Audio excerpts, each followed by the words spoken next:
I want to help portray during these sessions. And I just want you to know that this time is really set up for you. So I appreciate your full participation. In this session, I'm going to offer some breath practices, and we're going to do a little bit of massage on the face. So you might want to have some hand sanitizer close by when we get to that part. Next slide. And this is just my disclaimer saying that I'm just offering some general information about wellness. If it's something that you have, please see your medical provider if you have anything going on.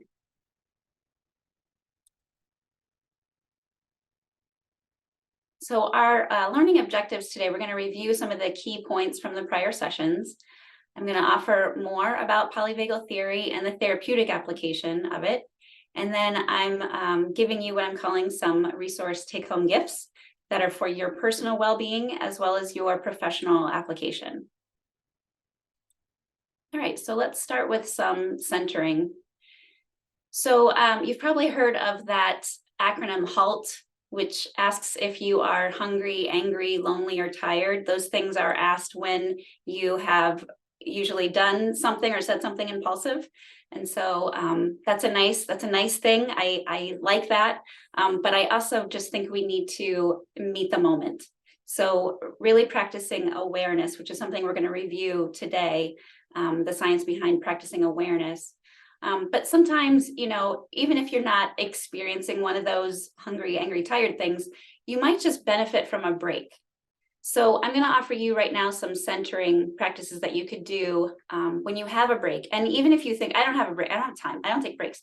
Think about when maybe you are waiting, if you're waiting in line, if you're waiting in a lobby, even if you're waiting for a Zoom meeting to start. There are things that you can do to help yourself get centered and take that moment and really embrace the pause. So to begin right now, I'm not sure that you can see me, but I'm standing. So if you're standing, place the backs of your hands on your desk. If you're seated, this would be better. Place the backs of your hands on your lap. And with the backs of your hands resting on your lap, allow your hands and your wrists to kind of be soft. Just let them be very still and very soft. And if you want, you can close your eyes. In fact, I might even close my eyes so you don't have to look at me. And then take your awareness to the center of your palms. And just notice what that feels like. And maybe you need to soften again. So soften the fingers, soften the wrists, and take all of your awareness to the center of your palms. And now notice any sensations in the center of your palms.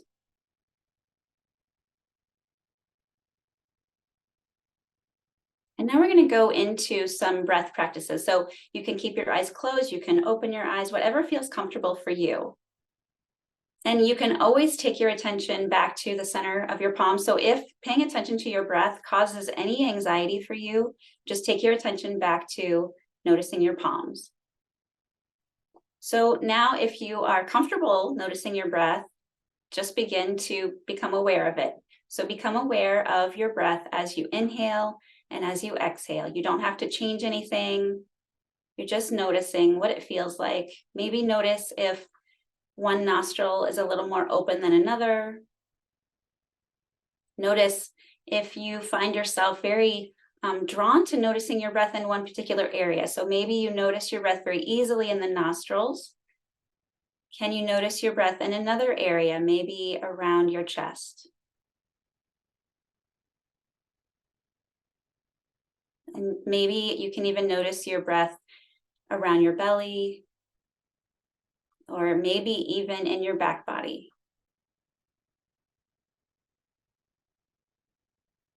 And now we're going to bring in a little bit of the diaphragmatic breathing. So you don't have to change anything here. We're just taking our awareness sort of on a journey. So as you inhale, notice any slight lift of the rib cage and the chest out of the pelvis. And then as you exhale, notice any slight condensing back to your center. We're just doing this with awareness. Now, of course, you could do this with your eyes open while you're waiting for that meeting to start and no one knows that that's what you're doing.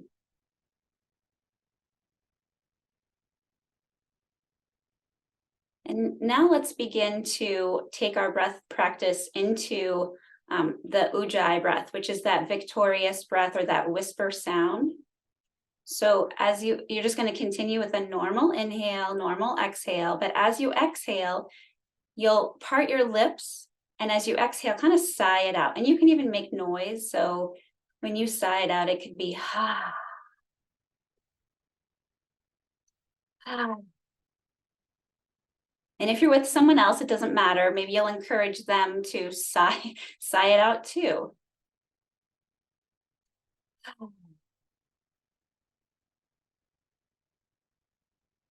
So you can continue going that way with your sighs being audible, mouth open, or you can start to close your mouth, but continue with that sighing, sort of whispering breath on the exhale with your mouth closed.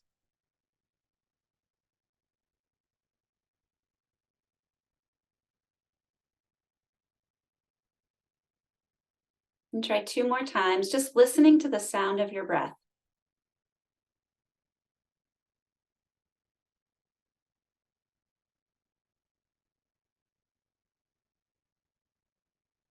You can stay with that if you prefer that. The last part of this breath practice we're going to try is the Brahmari, the bee breath. So we'll keep our mouth closed, and this is a vibratory sensation. So we're going to make the sound of a bee on the exhale. And you can play around with your tone if you want it to be, a high pitch, a low pitch, a medium pitch. Just go ahead and close your mouth and then exhale and make the sound. And try that 3 times.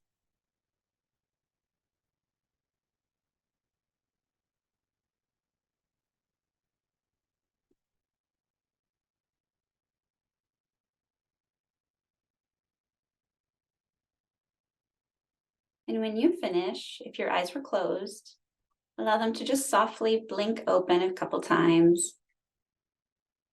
Notice any sensations in your hands. And notice how you feel in this moment.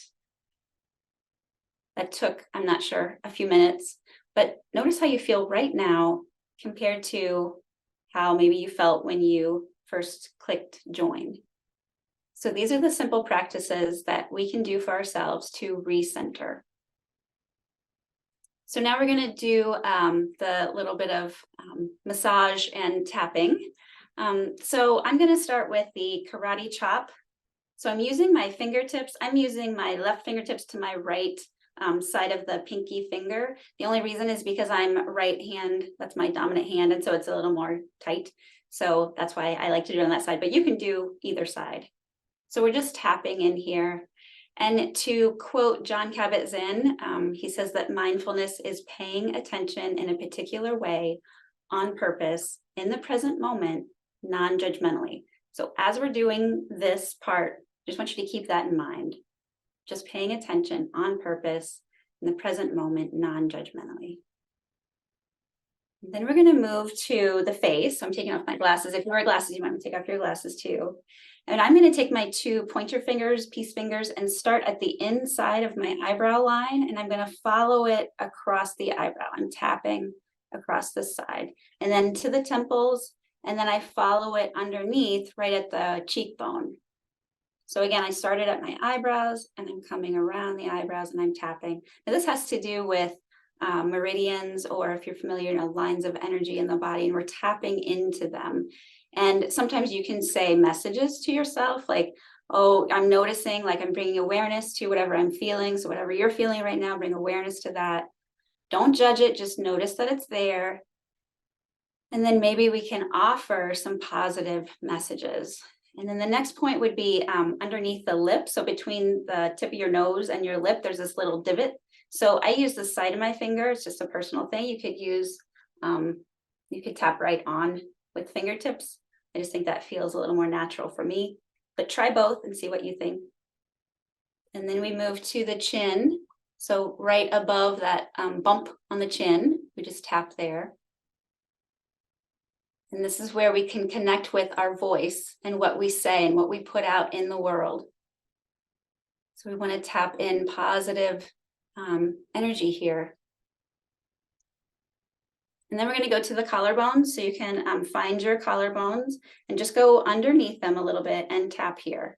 And you can bring back that audible sigh if you want to here.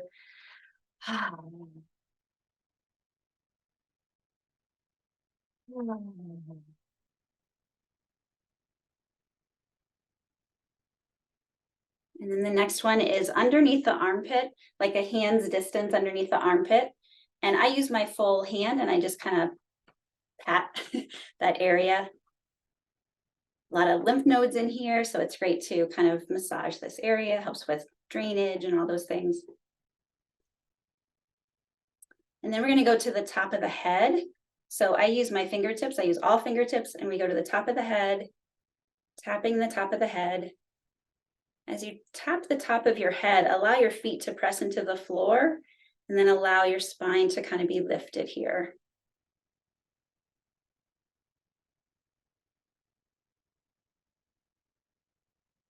Okay, now we're going to go into a little bit of head massage. So I'm going to take my fingertips through my hair, and I'm going to allow my palms to rest right at above the eyes, like around the temples. And then with the palms, I'm going to massage the skin. So yes, the fingertips are there, but I'm really focused more on what my palms are doing. So the palms are going to massage around the temples and around the skin. And of course, you can close your eyes here. Go 5 times in one direction and then switch and go 5 times the other direction. Do this nice and slowly. Stay with that even breath. And then go in above your ears. So fingertips are right on top of the head and massage here. So palms are just above the ears. You massage 5 times in one direction. And 5 times the other direction.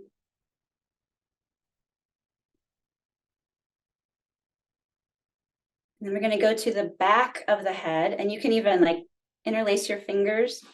And I don't know if you can see this.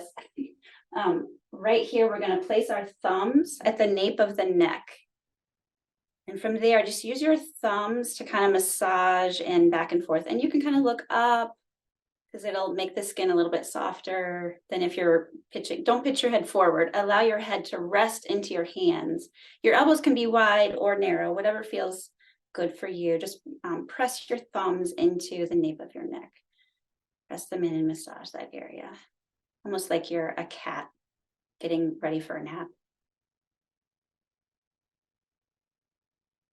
And then to finish this out, I like to take one hand to the back of my head and then the other hand to my forehead and just allow the fingers to drape on top of the head. Close the eyes and tune all your awareness into the center of your brain. Notice your breath here. As if you can send positive energy to your insula or your hippocampus. Because you can. Take one more breath there. When you're ready, allow your hands to come back either to your lap or to your desk, your sides. Shake out your hands. And you might want to brush your arms. You can brush. Notice your breath. That head massage stuff that we did, it's good for what's called glymphatic drainage. So when we sleep, glymphatic drainage is happening when we're in that deep sleep, that deep restful sleep. So if you didn't get enough sleep last night, and if you're feeling brain fog, that's something that you can do for yourself to, sort of mimic that, even though, I don't know, maybe you're asleep now, but if you're not asleep, that's another way just to help aid some of that draining that we need, that cellular waste matter. Okay, so I think I have people's attention, hopefully. We finished the centering. Let's go into review. Okay, and the next slide. All right, so breath. So we're always going to start with awareness. We're always going to tune into what's happening right now. So we're going to meet the moment with what's going to support your system. Go ahead and put all the bullet points up there. So we've talked about pranayama, that life force energy. So that's what we're tuning into when we do breath practices. Breath practices are connected with, well, breath itself is connected with the brain and the central nervous system. It's also connected with the hypothalamus, which is making sense of our emotions, and it's transferring our feelings into cognitive thoughts. So if our breath is erratic, then erratic impulses are going to be sent to that region, and then those impulses are transferred to our thoughts. So the breath that we did, first we noticed, then we did some diaphragmatic breathing, and we did before, when I introduced that, I did the dome shape with my hands. So when we inhale, the diaphragm sort of drops, and when we exhale, it domes. So that's another thing that you could always do with your fingers if you wanted to. The Ujjayi breath is nearly universal. I can't say that 100%, but it's usually accessible for most people. It's an even inhale, even exhale. And the sound of listening to our breath can be very soothing. You can do that seated, lying down, standing up, walking. So that's why I say it's pretty universal. And then the Brahmari breath, that B breath, we're lengthening the exhale. So of course, we're tapping into the parasympathetic nervous system. That reduces stress. Reduced stress means less cortisol. Less cortisol means less inflammation. Less inflammation means hopefully less disease. Vibration is what's key to that breath practice. So that's why I say play around with it. Sometimes you might want a higher pitch or a lower pitch. You got to play around and see what feels good in your nervous system. A couple contraindications for that one would be if you have untreated high blood pressure, epilepsy, if you have an active ear infection, and then for some women, you might not like it if you're menstruating or pregnant. So that's just a quick review of breath practices. If you really enjoyed what we did, you could put something in the chat if you wanted to share, like I liked this breath practice, or I'm going to choose this one again, or I do this one all the time. That would be great if you want to share with other people. You don't have to. I know sometimes these practices are bigger than words. So that's just, my invitation. If you feel like putting something in there, you can. Okay, next slide. I'm going to keep going, but you can converse if you want to. Okay, so this is the model of health that we've been exploring throughout the series. In the first workshop, we focused on the biological and physical aspects of health. In the second workshop, we focused on the spiritual and psychological. In the third workshop, we focused on the social and environmental aspects. And so today we're going to put it all together, and we're going to review some of the key points from the prior sessions.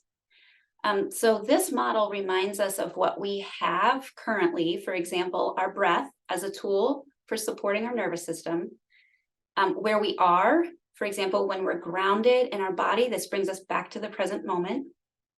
So even if we have pain in one area of our body, we can choose to place our attention on an area that doesn't have pain. And that's what we did when we were noticing our palms. This model also includes our social support system. So our friends, our peers, our networks, and it invites us to consider the direction of where we're going in our lives. For example, connecting with the deeper meaning and purpose in our lives. Next slide. Okay, so reviewing Polyvagal Theory. This theory introduces a concept of neuroception to describe the subconscious detection of safety or danger in the environment through bottom-up processes. This process involves the vagus nerve and the endocrine system detecting and evaluating cues of safety. And this happens below the level of consciousness and before the higher level thinking brain gets involved. Porges defined 3 states of the autonomic nervous system: the ventral vagal complex. This facilitates the social engagement system. So when there are internal and external cues of safety, this allows for pro-social behavior and interactions. So when we're in this state, there's coordination of the muscles of the face and the head and the voice and the heart. And this is one reason why yoga practices are so therapeutic. When we practice how to listen to our internal sensations and the messages, it's easier for us to voice our actual needs and concerns because we're speaking our truth. So that's why I was saying, like, tap on this, tap here, like get connected with your truth. These connections help orient us or the person we're serving towards human connection and engagement in pro-social interactions and provide more flexible and adaptive responses to environmental challenges. The sympathetic nervous system, in his model, he's calling the sympathetic nervous system the fight or flight. This is the defense, this is the mobilization, and it requires increased metabolic output. We're mobilized for action first, and then thoughts and feelings later. The increased metabolic output results in inhibition of other bodily functions, internal processes like digestion. Those things shut down in that moment because the focus is on self-protection. And then the dorsal vagal complex is associated with immobilization. And this circuitry is below the level of the diaphragm, and it's the oldest response to stress evolutionarily. The focus here is on self-protection too, but it's out of immense danger and fear. There's a decrease in muscle tone and metabolic output because we're trying to preserve the resources. Next slide. Interoception is the way your body communicates with your brain. And this is the ability to feel and know your internal sensations. And it's also the process of learning how to learn your internal sensations. The primary function is going to be homeostasis. The vagus nerve is 80% afferent fibers, and I've heard as much as 90% afferent fibers, meaning that the messages are coming from the body to the brain. And the brain processes the stimuli and then sends messages back to the body that the situation is safe or familiar or okay. So an example here is if you're working in your yard and you see what looks like a snake, your first reaction is going to be to jump or to move or get away, maybe scream. But then you look again and you say, oh, it's the hose. Okay, so then you know you can soften and relax, that it's okay. It's not a snake, so you don't need to mobilize. So we need that central nervous system. We need that fight or flight. We need to mobilize to get us out of danger. But once the danger or risk has passed, then we need the parasympathetic system to kick in to bring us back to a balanced, calm state. And that's referred to as the vagal brake. So it's like putting on your brakes to slow down when you enter a 25-mile-per-hour zone. Interoception has been proposed as a key to resilience, as the accurate processing of internal bodily states promotes a quick restoration of the homeostatic balance.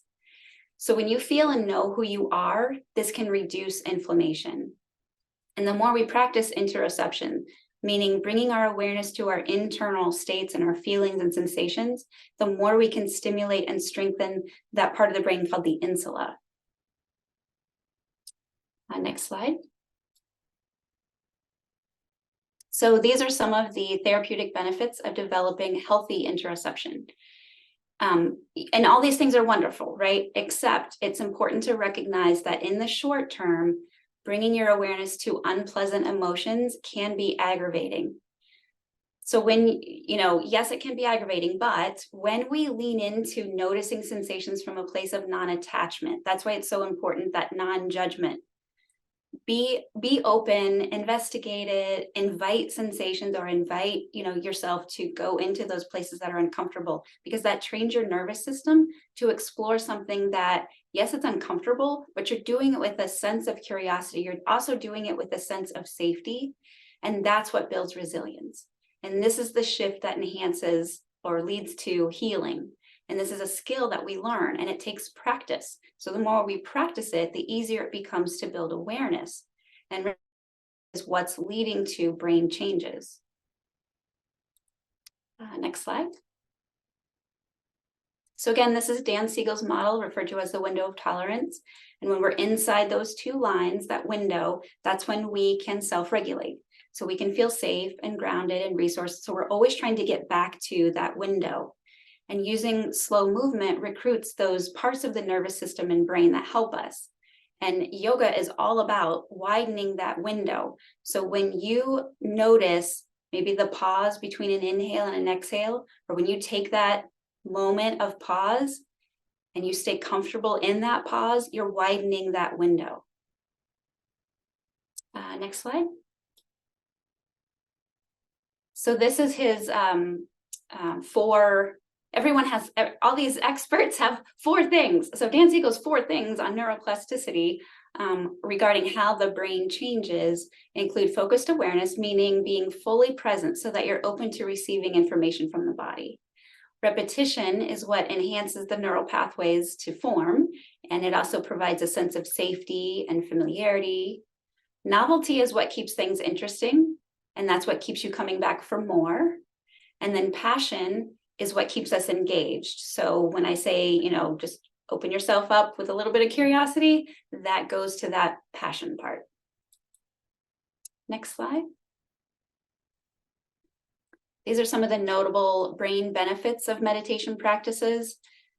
Physical is going to reduce adverse health symptoms. Mental improves in many of the prefrontal functioning, and emotional improves our empathy. And then overall, reduce stress. Next slide. So meditation has these 3 structures. When we are meditating, it's impacting these 3 important structures. This is called the triad of the brain.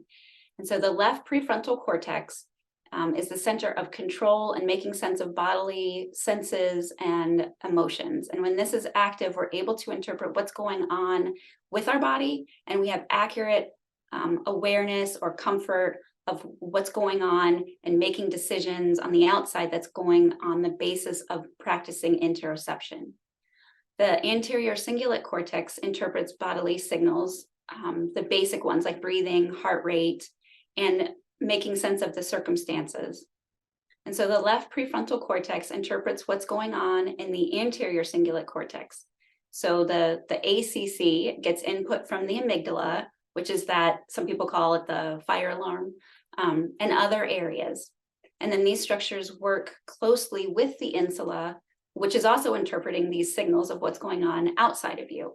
So what happens in the form of meditation is, especially when we close our eyes, it shuts down the exteroception, the outside world, and it puts us in touch with the internal world. And 40% of our brain is vision. So when you close the eyes, if you feel safe to do so, you can provide easier access to your internal sensations. And practices that focus on interoception or even proprioception, knowing where you are in space, that enhances the function of the insula, as well as the ACC and the whole sensory motor cortex. Next slide. So this is a reminder that the Wellness Project webpage is alive and well, and I'm always adding more content under each of the tabs, and that the resources from this presentation are going to be available, and I'll note those when we get to those slides that have resources. Next slide. This is an article that Willie shared with me, so I appreciate that.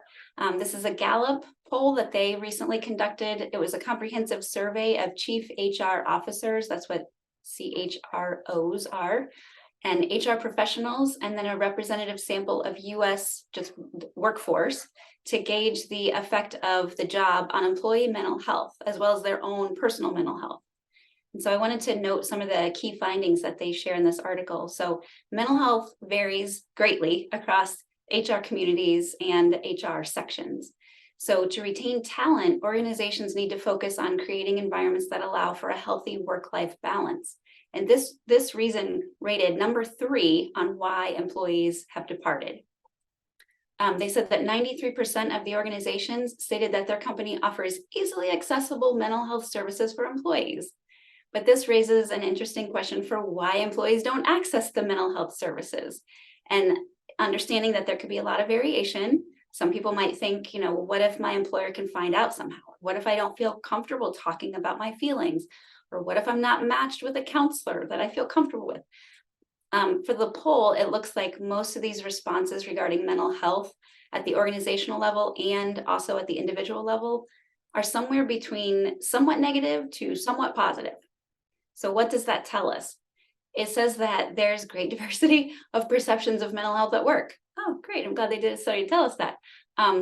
But what I found interesting was that most of the chief of staff professionals, they said 65%, were reporting that their role has a positive impact on their mental health. However, individuals in other HR sections reported a lower percentage of positive impact on their mental health, and some even acknowledged a negative impact. So this also tells us that there is no one-size-fits-all program, and that sometimes these programs that look like a one-size-fits-all, they're not meeting the mark. And so we need to get away from that. We need to be more individualized. We need to seek input from our employees. And if the program even has a hint of what's wrong with you, it's not going to attract people to it. Next slide. Okay, so this is our first poll. So the question is, of these 8 dimensions of wellness, and this comes from SAMHSA, and we shared this in workshop 3, which of these would you like more information, connection, resources, or support?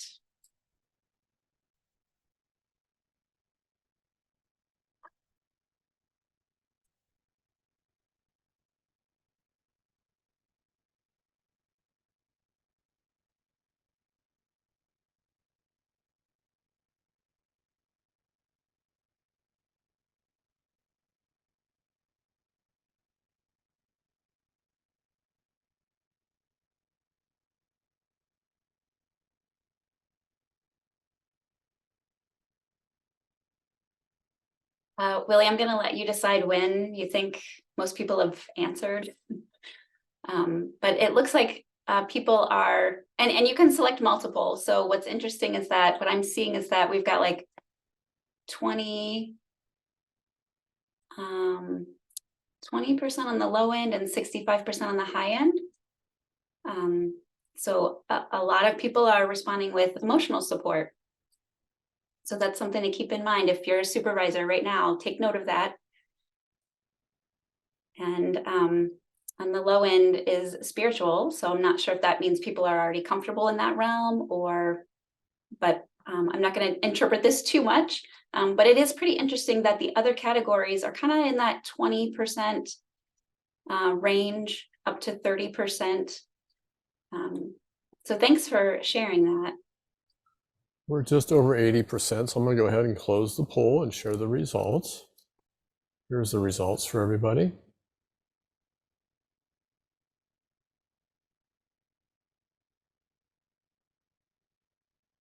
And whenever you're ready, then we'll go to poll number 2.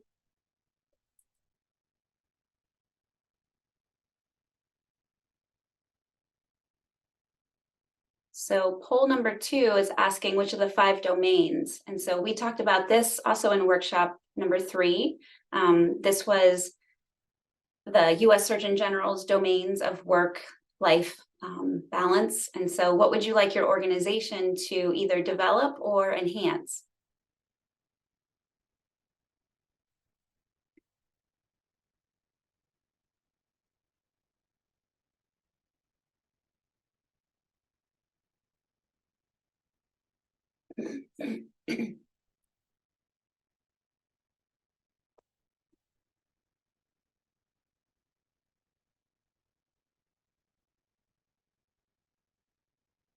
So far, it looks like people feel safe at work. That's amazing. That's the first thing that's so important. So we have that down. It looks like, not saying 100%, but I'm sure there's always room for growth there. That just looks to be right now on the lower end. Managers, take note that work-life harmony and mattering at work are scoring pretty high here.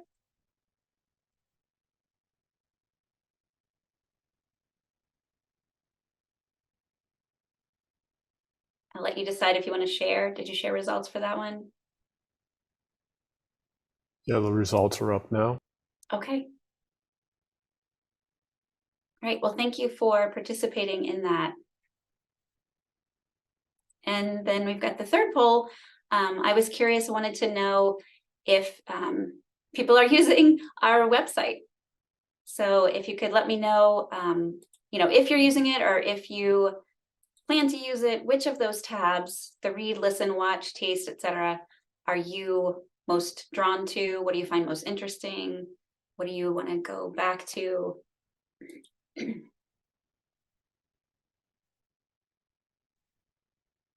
And you don't have to do this right now. So please don't go to the website right now. You'll have plenty of time to explore some of these resources at another time. But we were just curious to see the activity.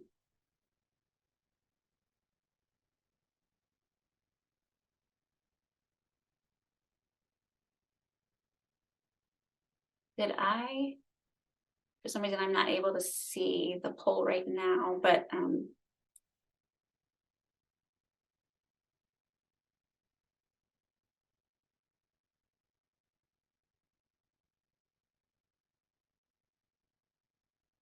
well, I'm not able to see it, so hopefully you're able to see it and we can keep marching on. Here's the results. Oh, thank you. Thank you. Awesome. Okay. So it looks like listen is pretty popular and watch is pretty popular.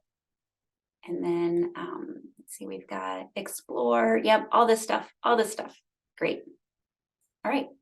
Thank you so much. All right, so now we're getting into my gifts for you. So I'm calling this sort of a gift basket of resources for you. So this is what you get to take home with you.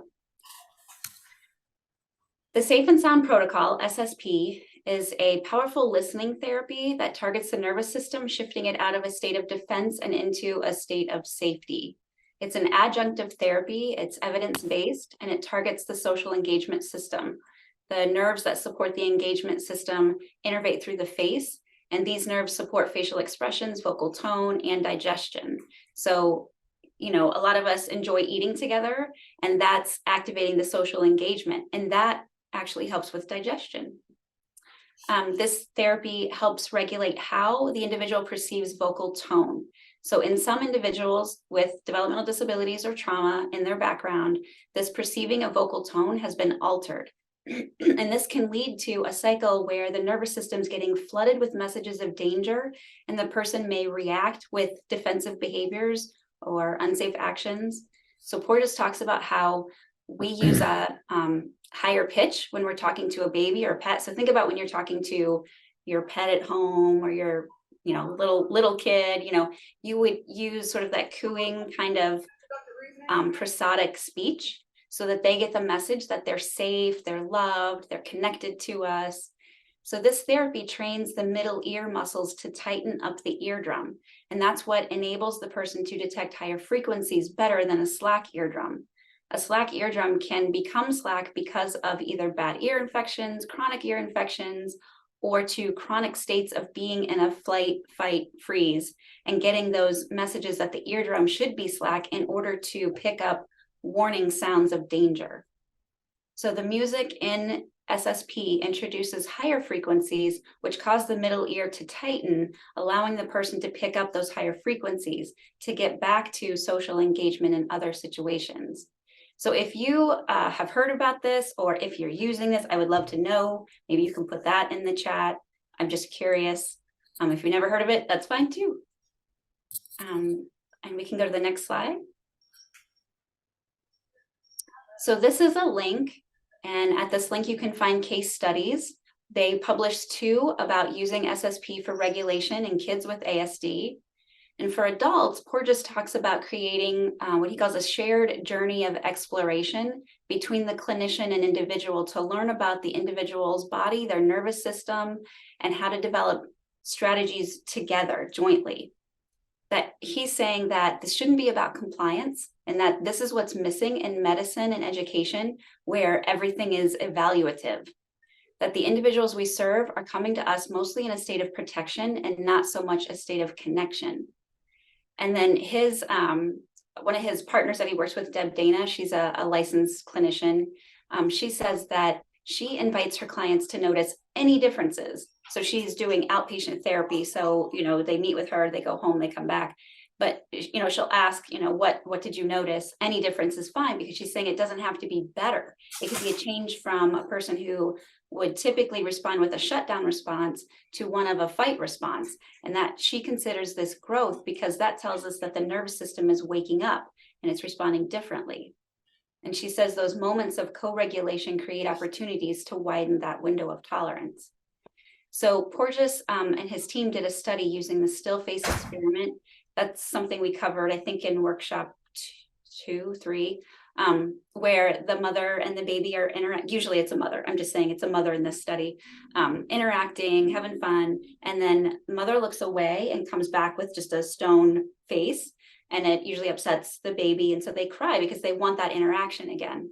So when they did this experiment, when the mother comes back and then she starts engaging again, if she uses a voice that's more prosodic, following that still face, that the baby's heart rate was dropping by as much as 15 beats per minute. So this is significant. I mean, they're measuring this. So I wanted to note that these cues of safety can also lead to vulnerability. So when we're working with someone who may not be used to this, they will unconsciously go back to that protection because that's the default. So the fight and flight is the default because their nervous system hasn't learned how to trust someone yet. So it requires a persistent, committed helper and someone who understands their own nervous system first so they can stay with the other individual and do that sort of exploratory journey. Okay, next slide. So Porges and his team created these scales to assess sensory and habits and functioning and preferences. On the body perception questionnaire, they found combined scores from organs throughout the body provide a measure of autonomic stress response patterns. So if you go to that website, you can get the questionnaire and the accompanying manual. And if you want more information on how to use the body questionnaire in clinical practice, you can go to the Traumatic Stress Research Consortium. So that's the second link on that site. And again, if you are already using this, I would love to hear about that. So if you could put that in the chat, that would be great to know. Next slide. So this is Somatic Experiencing, SE. It's a mind-body therapy that offers a lens to track and guide the nervous system as it shifts, completing necessary responses so that it can return to homeostasis. Peter Levine is the founder of this Somatic Experiencing system, and it came to him as he studied how animals in the wild are constantly under threat. They use the freeze response to sort of play dead until the threat's no longer there. And then they release the built-up tension by shaking or running so that the freeze response can run its course through their body and it doesn't lead to trauma. And this is how they are resetting their nervous system. So as he worked with clients, he suggested they shake or move their body to get away from the threat that still has a hold on them psychologically or emotionally. And he's written several books, so you may have already read something by him or heard of him. A couple of his notable books are Waking the Tiger, Healing Trauma in an Unspoken Voice, so maybe more. His approach facilitates the completion of that self-protective response and the release of the stored survival energy bound up in the body and the nervous system to address and get to the root cause of trauma symptoms. And this is approached by gently guiding his clients to develop increasing tolerance for difficult bodily sensations or suppressed emotions, building their capacity for containment and resilience. Next slide. This I wanted to share. I actually just stumbled across this in the past week, and so I'm looking forward to listening to it myself. It's a podcast interview with 6 of these practitioners, and so they have a conversation about using Safe and Sound Protocol and Somatic Experiencing. And so all of these things are going to be posted on the Wellness Project website. I think they're all listed under the Listen tab, and that would be under podcast episodes. Yes. Next slide. This is the tapping solution. This is a free app. They go over the 9 points, which we did at the beginning. Tapping on meridians, and this is helpful for reducing fear, anxiety, racing thoughts, and it's helpful for increasing motivation, gratitude, and confidence. So they have a lot of guided sessions where you can do this. So you could, download this later. You don't have to do it right now. I have this one. It's pretty helpful. There's probably more that you could do if you want to purchase something, but I just used the free one. Next slide. Another free app is Healthy Minds Innovation. This is from Richard Davidson and his team, and we talked about him in session 2. He's a professor of psychology and psychiatry at the University of Wisconsin-Madison and the founder of the Center for Healthy Minds. His studies have led to what he calls the 4 pillars. See, I told you, everybody has 4 pillars of well-being. And in this case, it's awareness, connection, insight, and purpose. And like I said, it relates to Dan Siegel's qualities of neuroplasticity, which are awareness, repetition, novelty, and passion. So he says that we need all these 4 components to flourish. The app itself offers active and seated practices, podcast style lessons, and a way to measure your growth mindset. Next slide. So this is a podcast interview he did on the Mayim Bialik, her podcast, and I found this really interesting, some of the questions that she was asking. How do you know that your subjects are truly benefiting from meditation and there aren't other contributing factors? So without giving too much away, he talked about how they did a random selection between a control group, a group that got cognitive behavior therapy, and the group that got meditation. And I'll let you listen for more on that. But she, asked these other questions that I thought those are the questions we all have. So I wanted to share that with you. And he's saying that the brain operates by circuits and not by parts. However, there are hundreds of studies that show the impact of meditation on the prefrontal cortex. And then we can go ahead and go to the next slide. So Tara Brach and Jack Kornfield are 2 of the pioneers and leaders, master teachers in meditation. And they created this Mindfulness Daily at Work program that's free for anyone. And it's 43 lessons that you can just listen to. It's an audio program. So I encourage you to check that out too. And the next slide. So Tara Brach is pretty widely known for her 4 components, which have an acronym of RAIN. So we recognize what's happening, then we allow the experience to be there just as it is. We investigate with interest and care, and then we nurture with self-compassion. So I included the link to check that out. It includes a lot of resources. So if you're interested in learning about RAIN, I encourage you to check it out. Okay, and then the next slide.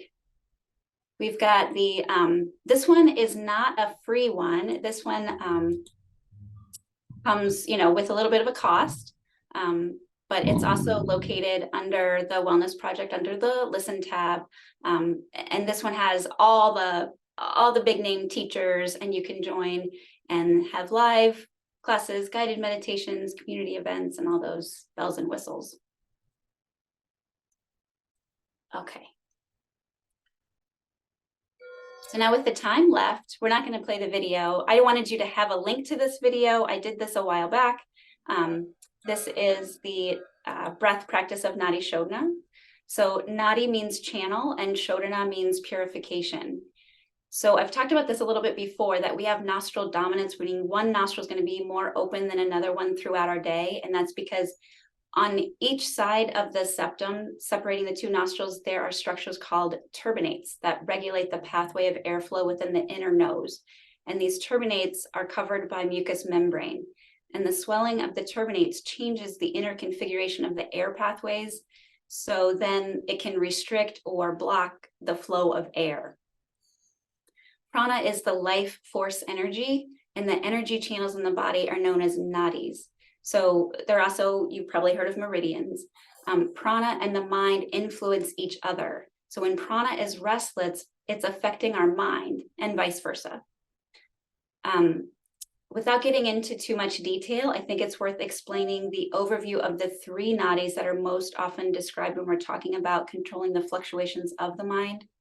So the yogis say that the left side is Ida and the right side is Pingala, and Sushumna is the central channel. The Ida nadi is related to the moon, cooling, passive, restorative female energy, and the parasympathetic nervous system. And then it relates to the right brain hemisphere because it's opposites. And the Pingala nadi is related to the sun, movement, heat, male energy, and the sympathetic nervous system, and it's related to the left brain hemisphere. And Sushumna Nadi is when we drop in, find balance between the nostrils and also between body, mind, and spirit. And this is how we can enter a state of meditation. Pranayama is a practice of expanding dimensions within you. Ayama means dimension. So when both nostrils operate simultaneously, the energy is being transferred from one hemisphere to the other, and it passes through a thin sheet of membrane between the two hemispheres, which is the corpus callosum. And at that time, then the whole brain can function, and perception will not be limited to one mode of processing. So think of meditation like falling asleep. We say things like, I'm falling asleep, or I fell asleep, because we first have to let go in order to enter sleep. And when we sleep, we shift between deep sleep, light sleep, wakefulness. And it's the same in meditation. We do practices like Nadi Shodhana, we're preparing to facilitate that state of meditation. And we can't think our way into meditation. So we have these tools, these practices that help us enter that state. So I'm going to lead this. I encourage you to participate. You don't have to look at me. You can close your eyes. I may close my eyes.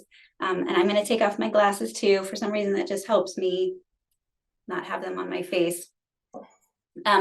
Before you close your eyes, though, I want to show you something. So we're going to use a mudra for this. So I'm going to use my first two fingers, so make peace fingers, and place them in the center of your forehead, between your eyebrows, right at the center of your forehead. And then we're going to alternate closing off one nostril at a time. So you're going to use the thumb to block off the right and the ring finger to block off the left. And I'll talk you through this for a few rounds, and then I'll be silent so that you can really connect with it. So first, just notice your breath. Notice if maybe one nostril is more open right now than the other. Just notice that. And this might be a cleansing practice, so you may need a tissue when we're done. So to begin, when you're ready, on your next exhale, you'll block off your right nostril with your thumb and exhale through the left. Then inhale through the left, block off the left, open the right and exhale. Inhale through the right, block that off, open the left, exhale. Inhale, exhale through the right. Inhale through the right. Exhale through the left, and continue on. I may be going too fast or too slow for you. You're continuing to switch back and forth on the exhale.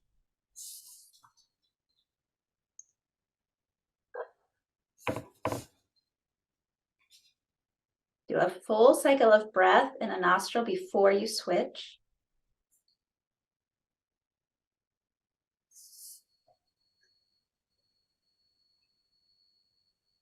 And for the last two rounds, I want you to focus right where your first and second finger are at your forehead, at the top of the inhale.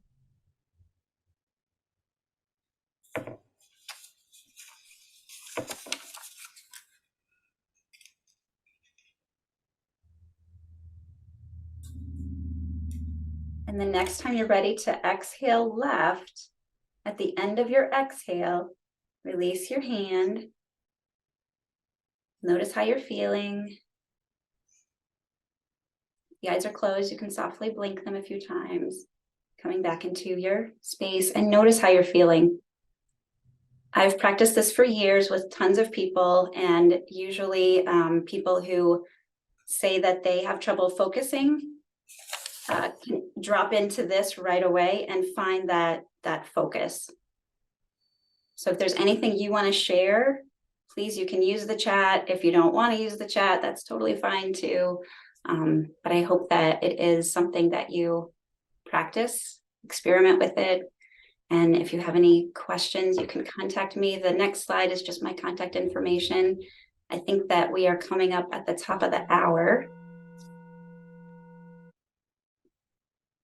Oh, resource. Here's my resource. And that's available in the read section of the website too.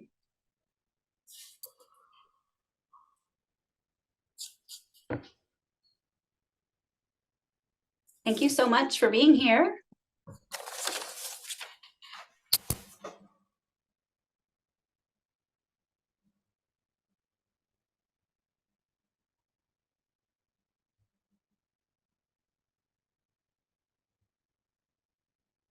Are there any questions that I could respond to?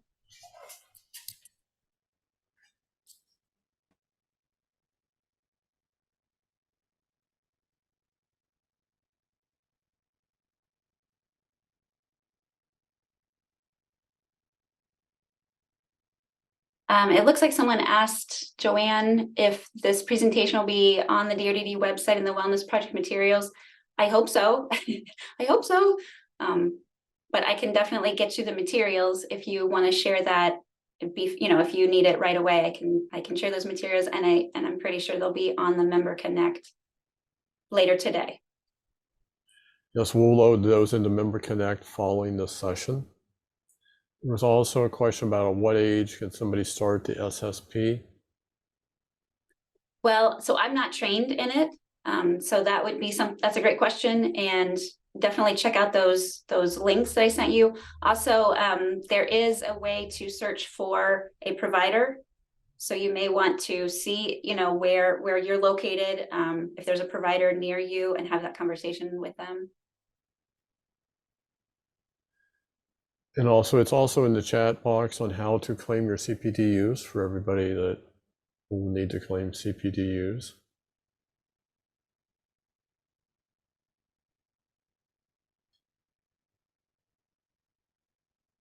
There's already requests to do the series again next year.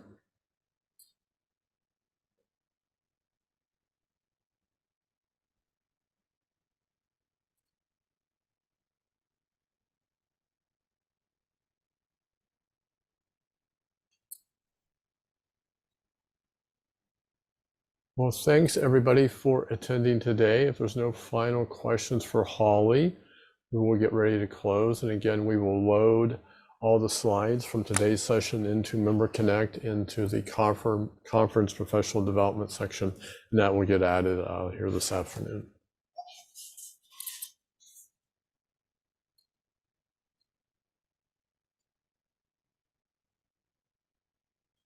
I think we've answered all the questions. I don't see anything new in the chat.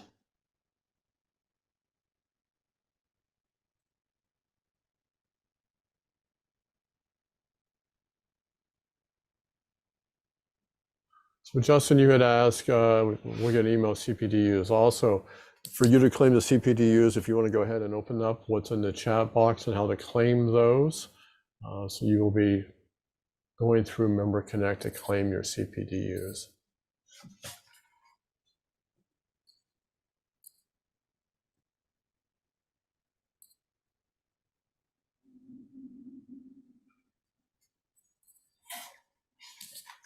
Lauren, can you add anything on claiming CPDUs for some of the additional questions?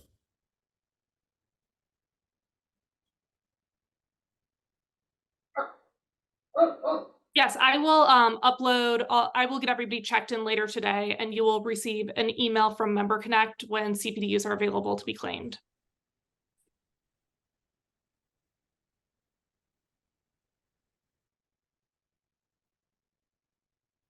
All right, I think we're good. Everybody's good? Thanks, Holly. Great information, great resources, like the gift basket for everybody to take away. So that's excellent. Thank you. Yeah, thank you. All right, we're going to go ahead and close this out. Thanks, everybody. Thanks, Holly.